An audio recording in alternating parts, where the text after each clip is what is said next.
devant la résidence des Pins.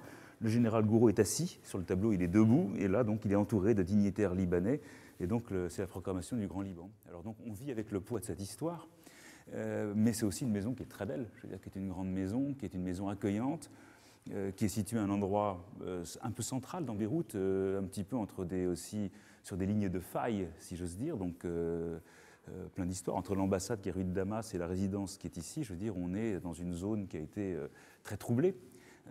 Et d'une certaine manière, c'est un petit peu ça, le symbole de la résidence des Pins. C'est-à-dire que comme c'est un lieu de rencontre, alors justement, c'est resté un lieu de rencontre entre la France et les Libanais, même pendant la guerre, et après jusqu'à aujourd'hui. Alors oui, de manière différente selon les époques, mais aujourd'hui, je peux vous dire que tout le monde vient à la résidence des Pins, tous les partis politiques, et que c'est la vocation de la résidence des Pins.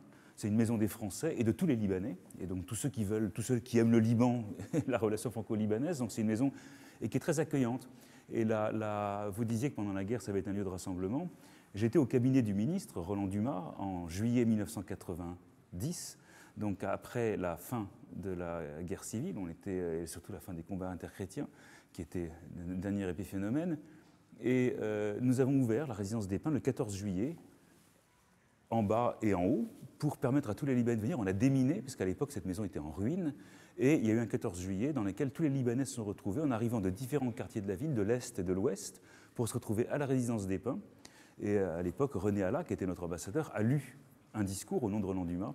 Et ce discours, c'est moi qui l'avais écrit, et donc qui était un discours d'unité, d'exhortation à l'unité, de joie aussi de voir le Liban retrouver peut-être la paix civile et quelques fils de l'unité.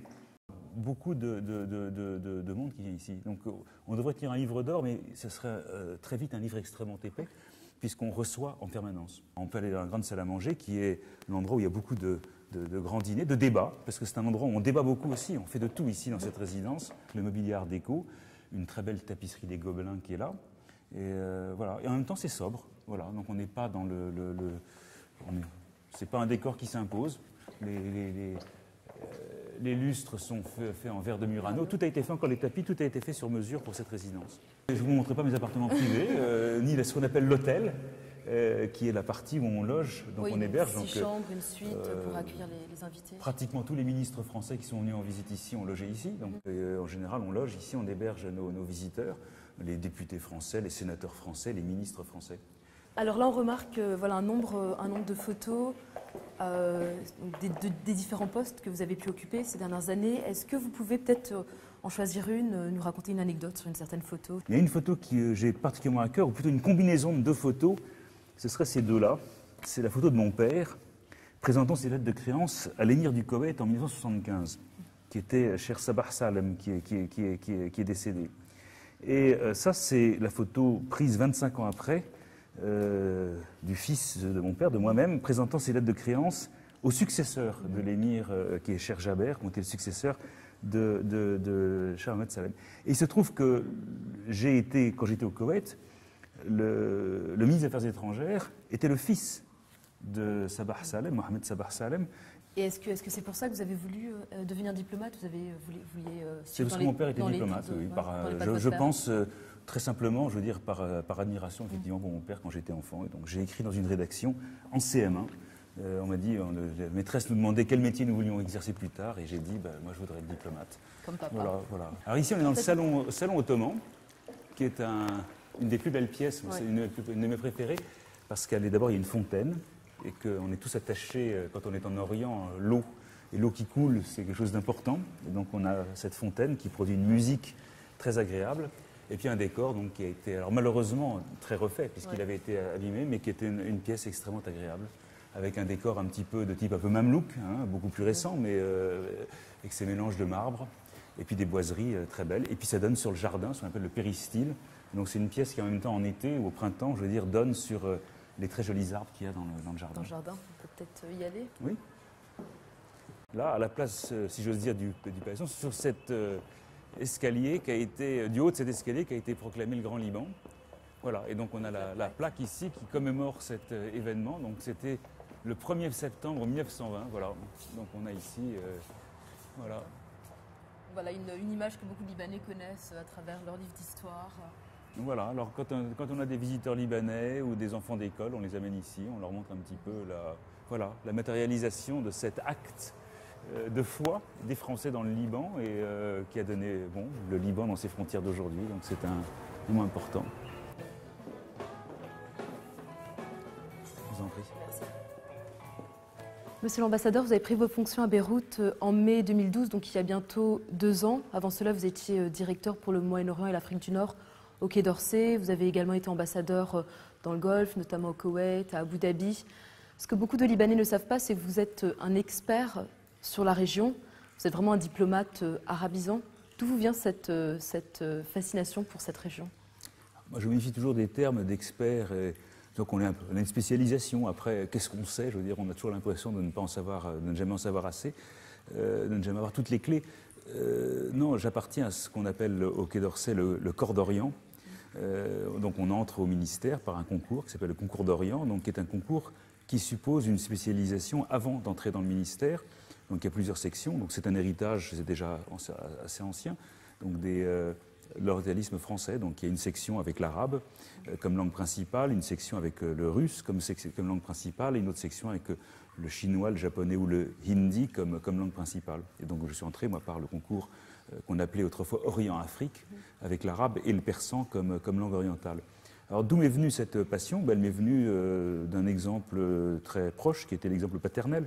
Mon père, à la fin de la guerre, pour être démobilisé, s'est inscrit à l'université et il a fait le choix de l'école des langues orientales à l'époque. Et donc il s'inscrit dans des cours d'arabe, de persan et d'autres langues. Et il a découvert qu'il y avait des possibilités à l'étranger, donc avec le ministère des Affaires étrangères. Et donc il est parti en 1948 pour l'Irak. Est-ce que la région en général, et notamment le Liban, est aussi compliquée à comprendre, aussi complexe qu'on le pense? Alors, le général de Gaulle a popularisé l'idée de l'Orient compliqué, vers lequel il venait lui-même avec des idées simples.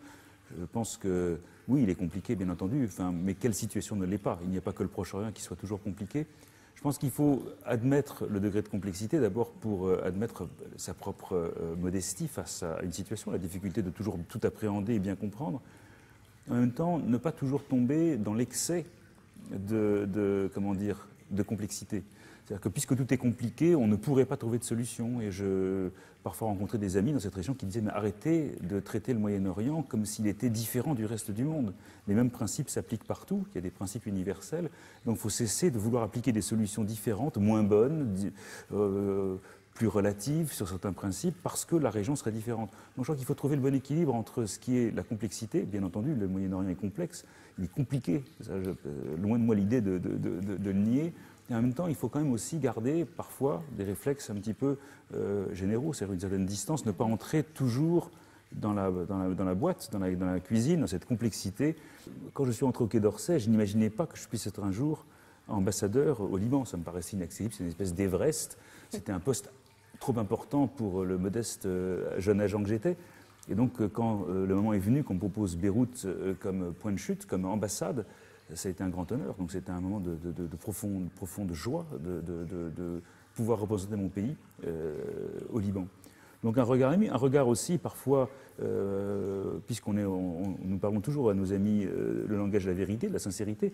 Des fois, on est un petit peu désarmé devant la complexité. Je reviens à la question que vous posiez tout à l'heure, complexité de la situation au Liban, du fait que des fois on a l'impression qu'on se perd dans des arguties qui ne sont pas toujours perceptibles ou compréhensibles par l'observateur extérieur. Donc des fois, je dis à mes amis ici, quand ils sont en plein débat politique, je dis, vous savez, si je devais raconter à Paris ce que je viens de voir maintenant, je pense que personne ne comprendrait bien. Donc des fois, il faut simplifier. Qu'on l'a dit, ça fait bientôt 2 ans que vous êtes en poste au Liban. Qu'est-ce qui vous fascine toujours à propos de ce pays et qu'est-ce que vous aimez moins? Ce qui me fascine toujours au Liban, c'est la vitalité du pays. On se ressource aussi. Paradoxalement, malgré la tension qu'il peut y avoir dans ce pays, tension sécuritaire, tension politique, toutes les inquiétudes face à la situation qu'on peut constater dans le pays, il y a aussi cette vitalité, cette volonté de toujours aller de l'avant, de créer, beaucoup de création dans ce pays. Mais c'est ça qui me frappe le plus, je pense, cette interaction qu'on peut avoir avec un pays, une population très, très réactive, très, très impliquée, très volontaire. Même si elle peut parfois être un peu désespérée par la situation, ça arrive partout. Ce que j'aime pas, parfois, je veux dire, le manque de connexion entre cette ouverture vers l'extérieur, cette compréhension du monde que les Libanais démontrent constamment, et puis parfois ce repli sur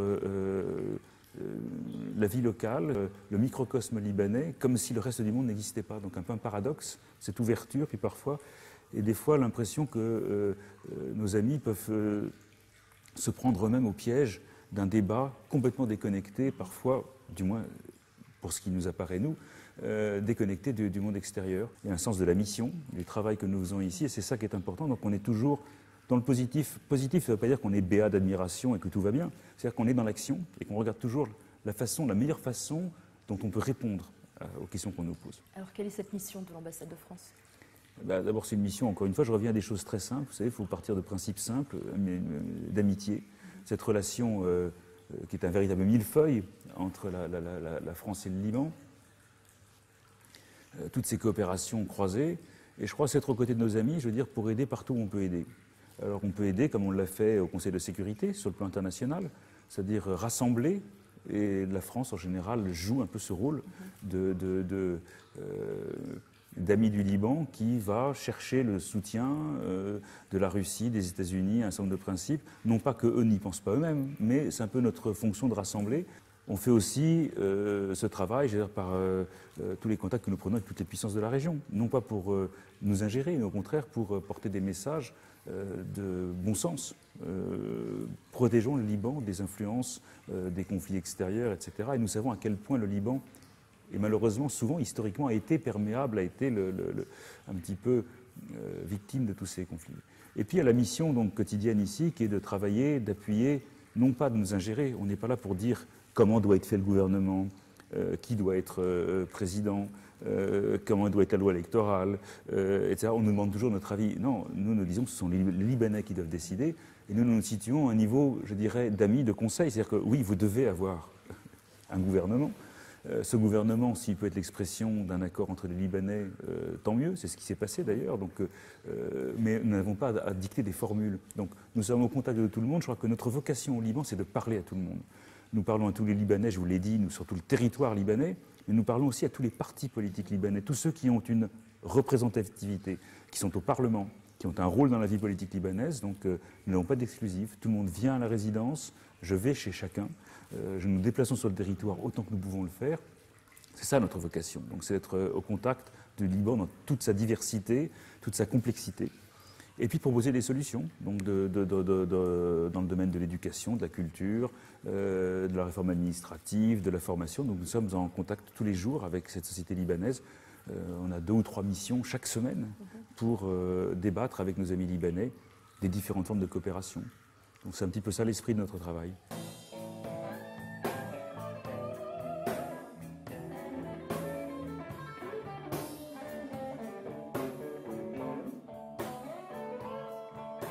Monsieur l'ambassadeur, on ne peut pas parler de cuisine libanaise sans parler évidemment de ses desserts.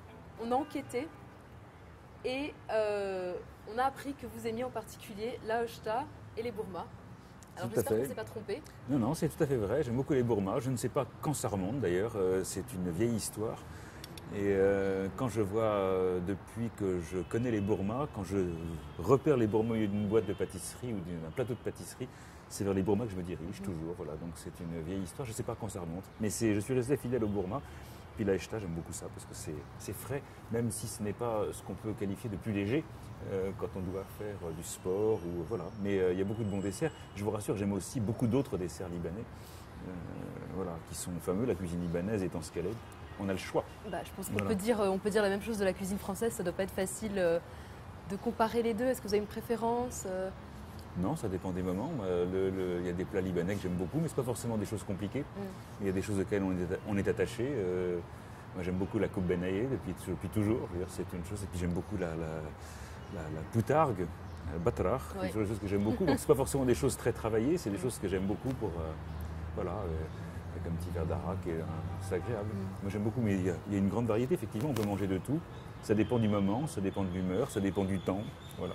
Ça ne doit pas être facile de garder sa ligne au Liban parce que c'est vrai que la vie libanaise tourne autour des repas de famille. Tout se règle autour d'un repas, que ce soit les discussions politiques, les problèmes, les réunions familiales, c'est toujours autour d'un repas. Exactement, oui, c'est vrai en France aussi. C'est un point commun entre la France et le Liban. Donc, c'est un point commun avec la Corse aussi, vous êtes originaire de Corse, donc oui.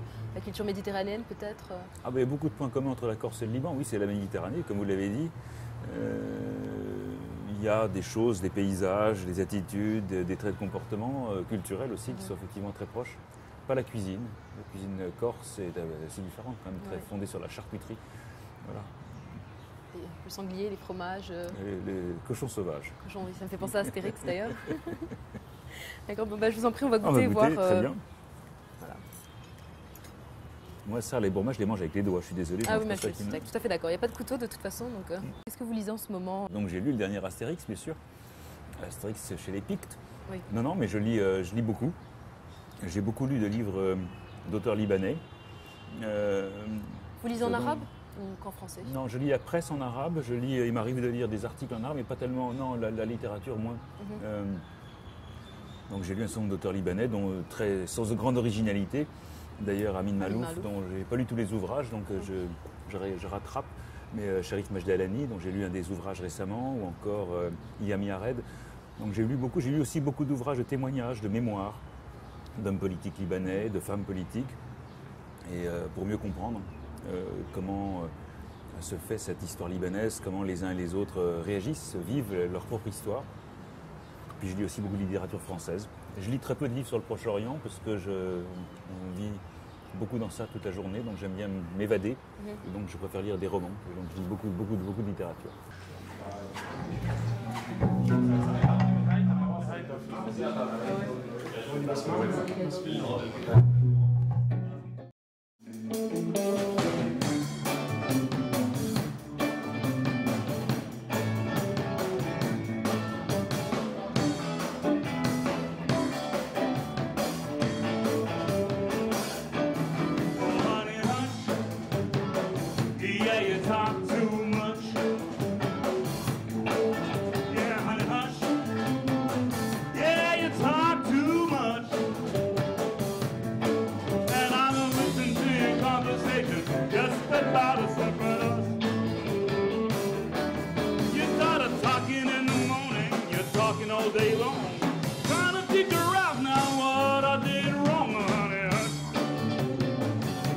You talk too much.